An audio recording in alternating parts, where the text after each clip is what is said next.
என்னது உன் கூட சேர்ந்து எனக்கும் குப்பை வருது. இந்தா இத புடி.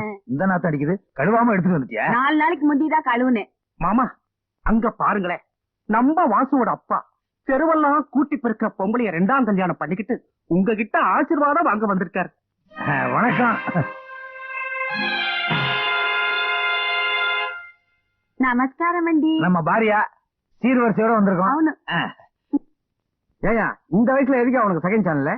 50 வயசுல ஏன் அவனுக்கு அந்த சபலம்? 50 வயசுல ஒருத்தன் கல்யாணம் பண்ணான்னா அதுக்கு பேர் சபலம் இல்லடா. அப்படியே கல்யாணம் பண்ணியே ஏன்னா ஒதுங்கி இருக்க கூடாது. எதுக்கு இந்த வீட்டுக்குள்ளே வந்து ஸ்டேட்டஸ் கெடுக்கிற? ஸ்டேட்டஸ், பெரிய ஸ்டேட்டஸ். நீ கையில காசு இல்லாம இருக்கும்போது நான் மங்காத்தா சீட்டு விளையாண்டு கொண்டாந்தனே காசு. அப்ப எங்கடா போச்சு ஸ்டேட்டஸ்? மங்காத்தாவில வராத ஸ்டேட்டஸ் மங்கம்மா வந்தவொன்னு வருதா? ஏண்டா நம்ம 2 பேரும் சினிமா தியேட்டர்ல பிளாக் டிக்கெட் வித்து பொழப்பு நடத்துறமே, அப்ப எங்கடா போச்சு உன் ஸ்டேட்டஸ்? ஸ்டேட்டஸ்